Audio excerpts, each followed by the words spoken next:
네, 뉴플리 오늘 제목은요. 한동훈 나와 있습니다. 배려에 어항께는 강물이 되어주시길입니다. 국회 대정부 질문 2박 3일의 일정 어제로 모두 끝이 났습니다. 남은 건 국무위원과 의원들 사이에서 오간 말들인데요. 먼저 등장할 때마다 화제가 됐던 한덕수 국무총리, 이 대정부 질문 답변으로 신문총리다라는 오명을 쓰기도 했습니다. 영빈관 짓는 예산 878억 알고 계셨냐고 묻습니다. 몰랐습니까? 저는 몰랐고 신문을 보고 알았습니다. 8월 중순에 헬기가 내리다가 대통령 헬기가 내리다가 나무에 부딪혀서 꼬리표가 상한 거 알고 있습니까? 꼬리 날개가 손상된 거? 신문에서 봤습니다. 신문에서 어떻게 봅니까? 이건 장관한테 보고를 받아야죠. 몇 시에 도착하셨나요? 런던에? 한 8시간 정도 걸리셨겠죠. 런던에 몇 시에 도착하셨나요? 그러니까 우리가 8시간 차이고 한 12시간쯤 되시니까 아마 한 1시, 현지 시간으로 한 1시쯤 되지 않았을까요? 참, 총리님 너무 답답하십니다. 3시 반에 도착하셨어요. 그래서 3시 이후에 오는 사람은 독도는 우리 땅이 맞습니까? 절대로 아닙니다. 예? 독도는 우리 땅. 죄송합니다. 절대로 일본의 예, 우리 땅 영토가 맞죠? 아닙니다. 예. 네, 한덕수 총리 다소 엉뚱한 이 발언들로 식물 총리냐라는 비아냥까지 나왔는데요. 어제는 동물 총리의 모습을 보여줬습니다. 국회의원이 사전에 질문지로 보내지 않은 내용을 질문에 답변할 수 없다라는 거였는데요. 국회법 좀 살펴보라고 목소리를 높였습니다. 지금 싸우자고 여기 나왔습니까? 이런 류의 문건이 그러면 대단히 적당하다고 보시는 겁니까? 대단히 유감스럽고 대단히 비합리적이고 대단히 비상식적인 질문을 하고 계시는 겁니다. 진실한 그러한 문서로서의 서류인지에 대해서 저한테는 아무런 정보가 없습니다. 국회법을 보십시오, 의원님. 국회법을 좀 보세요. 국회법을 좀 보시라고요. 네, 그제 있었던 경제 분야 대정부 질문에서는요, 이 장관과 의원 사이에 설전도 오갔습니다. 얼마 전 분신한 노조원에 대한 이 수수방관 의혹, 자신의 SNS에 올린 원희룡 국토부 장관에게 심상정 정의당 의원 아직도 기획 분신이라고 생각하냐 이런 질문을 던졌습니다. 이 자리엔 분신한 노조원의 유가족도 나와 있었는데요. 고인에 대한 죽음의 평가는 전혀 없습니다. 그 한번 찬찬히 보십시오. 저는 고인의 죽음이 아니라 저 위에 부위원장의 수습에 관한 석연치 않은 행동. 유족들이 와 있습니다. 말씀 좀 삼가하세요. 저는 지금도 역시 석연치 않은 마음은 변함이 없습니다. 지금도 기억이 안 납니까? 주무장관으로서 건폭머리에 희생된 고인 앞에 고개를 숙여 애도 시원치 않은데 사자 명예훼손을 하면서 고인을 2번 죽였어요. 사자에 대한 명예훼손이 이건 패륜입니다, 장관. 고인에 대한 언급을 한 적 없습니다. 정치 이전에 인간이 돼야 돼요. 네, 이렇게 고성이 오가던 본회의장에서 대정부 질문 마지막 날 여야 의원들 모두로부터 기립박수를 받은 한 의원이 있습니다. 그 주인공은 바로 시각장애인 비례대표 김예지 국민의힘 의원이었는데요. 어제 이 대정부 질문 안내견 조이와 함께 연단에 천천히 올라섰는데 준비해온 점자 문서 손으로 하나씩 짚어가며 발언을 시작했습니다. 존경하는 국민 여러분, 저는 장애인 당사자이자 사회적 약자를 대변하는 비례대표 의원으로서 장애인 학대의 범죄에 대한 철저한 수사와 엄중한 처벌을 위한 법률 제정의 필요성과 실효성 있는 장애인 정책을 위한 예산 확대, 그리고 장애인 정책의 방향과 정부의 역할 등을 주제로 대정부 질문을 하고자 합니다. 먼저 법무부 장관님 발언대로 나와 주실 수 있을까요?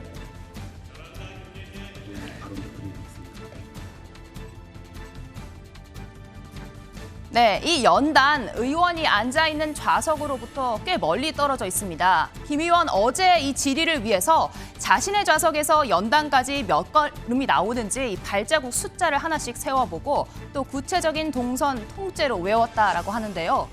이 김 의원의 호명을 받고 나온 한동훈 장관 자신이 도착했음을 이렇게 알렸습니다. 김 의원님, 한동훈 법무부 장관 나와 있습니다. 네, 장관님 알려주셔서 감사합니다. 네, 김 의원 곁에 있던 보좌관이 한 장관이 나와 있는 방향으로 김 의원의 연단을 이렇게 돌려주는 모습. 또 김 의원이 제한되어 있는 발언 시간 1분, 5분 단위로 남은 시간을 이 스마트워치로 안내 전달받으면서 질의를 시작했습니다. 발언 진행 중입니다. 네. 해도 되나요? 아직 구동 중에 있습니다. 알려주세요. 네. 법무부가 장애인을 비롯한 사회적 약자를 위해서 앞으로 어떠한 정책적인 지원을 해야 할지 혹시 말씀해 주실 수 있을까요? 아직 인력이라든가 예산상 부족한 점은 많이 있을 수 있을 거라고 생각합니다.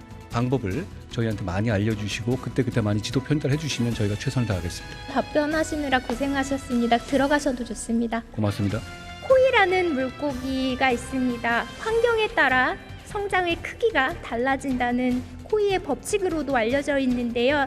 이러한 어항과 수족관을 깨고 정부가 더욱 적극적으로 강물이 되어주시기를 기대하면서 저 또한 최선을 다하겠습니다. 경청해 주셔서 감사합니다.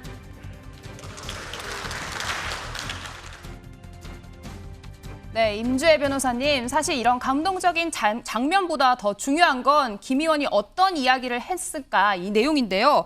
지금 장애인 학대 범죄가 점점 심각해지고 있다.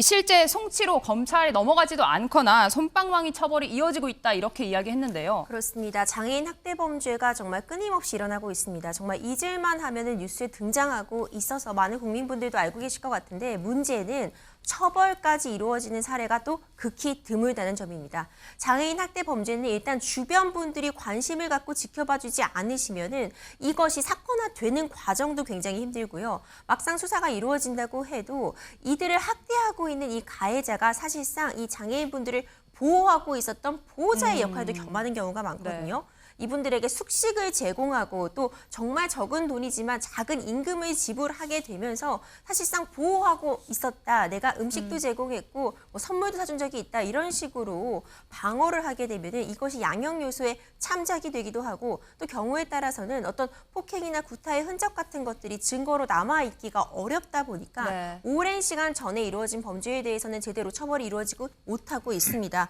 실제로 30년간 이제 노예로 부리고 장애수단을 챙긴 가해자에게 집행유예 판결 나왔고요. 네. 폭행, 감금한 재활, 교사에게도 집행유예 판결이 나와서 좀 사회적 공분을 산 적이 있었거든요. 장애인 학대 사건의 50% 이상이 집행유예 또는 벌금형 이제 비교적 낮은 처벌을 받는다는 점은 앞으로 좀 개선이 필요할 것으로 보입니다. 네. 이현정 의원님, 네. 그런데 민주당에서는 어제 한덕수 총리의 발언 좀 부적절하다 이런 지적을 했습니다. 경질 요구까지 하고 나섰는데 오늘 김양규 의원은 한 총리가 유독 이 중년 남성에겐 그러지 않는데 젊은 여성들에게 이렇게 면박을 준다 이렇게까지 평가를 했습니다. 글쎄요, 저걸 이제 뭐 어떤 의원의 어떤 성별에 따라서 다르게 저는 접근하는 방식은 좀 옳지 않다고 봅니다. 어제 그 한덕수 총리가 이제 저렇게 목소리를 높인 이유는 뭐냐면 당시 어제 이제 고민정 의원이 2010년도에 국정원에서 작성한 문건을 하나 제시를 했습니다. 네. 그때 국정원에서 이 지방선거 관련해서 이제 이 기획단 관련해서 여러 가지 이제 언론사의 어떤 뭐 좌파 기자들이 많이 하고 있다 뭐 이런 내용이었는데 그게 이제 당시 홍보석에 이제 참조로 돼 있습니다. 그러니까 당시 홍보석이 바로 이동관 특보였거든요. 그러니까 그 문제를 지적하기 위해서 제시를 했는데 네. 이 한덕수 총리 입장에서는 저런 문건이 있는지 없는지 확인을 해봐야 될 거 아니겠습니까? 그래서 원래 국회법에 48시간 전에 문건을 주면 그걸 확인을 해서 정부의 어떤 입장을 제시를 하는 거거든요. 근데 이제 고민정 의원이 그걸 불쑥 이제 제시를 하니까 한덕수 총리도 사실 전혀 몰랐던 것이고 또 저걸 언급할 수가 없는 상황이거든요. 그래서 고민정 의원이 계속 답을 독촉하니까 국회법에 그렇게 있지 않느냐라는 걸로 이제 이야기를 한 것인데 저는 그래서 한덕수 총리 이야기는 법에 따라서 한 이야기라고 봅니다. 저걸 굳이 고민정 의원이기 때문에 그렇게 했다? 저는 그렇게는 보지는 않습니다. 네. 네, 이런 가운데 이 한덕수 총리를 향한 민주당의 공세 더 강해지고 있습니다. 특히 지난 월요일 대정부 질문에서 나온 한 총리의 일본 오염수 관련 발언 여진이 이어지고 있는 상황인데요. 어떤 발언인지 직접 들어보시죠. 총리께서도 이 후쿠시마 오염 처리수를 마셔도 좋다고 생각합니까? 그 총리는 기준에 그 안전이 검증되면 마시겠어요? 저는 안 완전 마시겠죠? 기준에 맞다면 저는 마실 수 있습니다. 그 우리가 한번 공수를 해볼까요? 예, 그렇게 하시죠. 후쿠시마 오염수가 깨끗합니까 정말? 마셔도 됩니까 총리님? 제가 마시겠냐고요? 그러니까 어제 마신다고 그랬잖아요. 제가 마시겠습니다. 참 대단하십니다. 아니, 왜 이렇게 그 일본 편을 듭니까? 일본 총리입니까? 겁니다. 일본 총리예요? 아니 그러니까요. 오염수 배출로 인한 피해 국가의 국무총리가 오염수 배출의 문제점을 지적하고 이를 막거나 또 그에 대한 대책을 강구하지는 못할 망정 아무 문제가 없다라는 취지로 내가 식수로 마시겠다, 마실 수 있다 이렇게 표현하는 것이 과연 가당키나 한 일이겠습니까? 네, 특히 조금 전 2시부터 국회에서 정모의가 열리고 있습니다. 이 자리에서 후쿠시마 시찰 단장이 직접 나오는 상황인데요. 치열한 공방이 예상되고 있는 상황입니다. 네, 김준일 에디터님, 그런데 당장 2주 뒤면 오염수 방류 시작된다 이런 이야기 있는데 공방에 그냥 그치는 게 아니냐 이런 이야기도 나오는데요. 제가 굉장히 좀 갑갑한 부분이 이거예요. 최근에 제가 읽은 칼럼 하나를 소개해드리겠습니다. 조선일보에 실린 홍성욱의 과학 오디세이, 제목이 불확실한 위험과 음모론의 탄생 이거거든요. 쉽게 얘기하면 시민들은 내가 선택한 위험이 아닐 때, 그리고 이런 불확실성이 지배하고 전문가들의 의견이 갈릴 때 실제 위험보다 더 많은 위험을 위험하다고 느끼는 경향이 있다는 거예요. 이럴 때 중요한 거는 정부가 얼마나 이거에 대해서 신뢰감을 주고 안정감을 주냐. 그래서 홍성욱 교수가 이제 과학 커뮤니케이션 전문가인데 이렇게 얘기를 합니다. 국민들이 원하는 거는 국제 원자력 기구 같은 국제기관의 측정과 검증을 정부가 엄격하게 보고 자체 모니터링을 강화해서 우리나라 해양의 방사성 물질의 농도가 하나라도 기준치를 넘으면 일본에 강력하게 항의해서 오염수 방출을 중지시키겠다는 약속을 듣고 싶어한다. 이러면은 괴담이 들어설 자리가 없다라고 하는 거예요. 정부 당국자들이 좀 읽어보셨으면 좋겠고, 제가 말하는 거는 괴담이라고 처벌하겠다라고만 말하지 말고 어떻게 국민들을 안심시킬지, 정부가 단호한 태도로 가질지에 대해서 그거를 보여달라는 겁니다.